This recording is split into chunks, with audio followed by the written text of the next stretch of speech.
លាក់ជូនដល់លោកអ្នកទាំងប្រងត្រី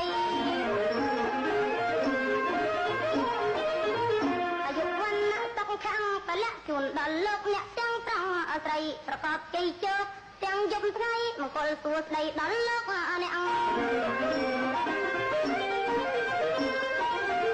លោកអ្នកដែលបានចូលបច្ច័យបានផលនិស័យច្រើនអានអើយ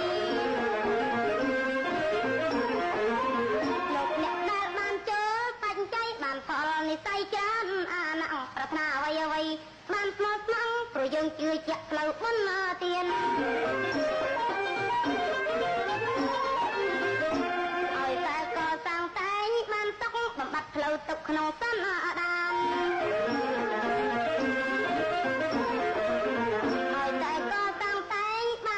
បំបត្តិផ្លូវទឹកក្នុងតំដានកុសលត្រត្រង់ដឹកនាំប្រាណដាក់ដល់ទីឋានបានផុតណាអតុកើ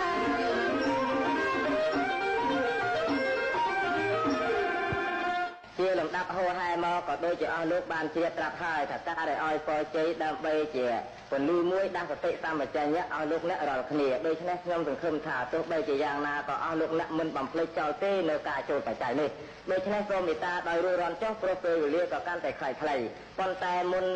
នឹងបញ្ចប់រឿងនេះតទៅ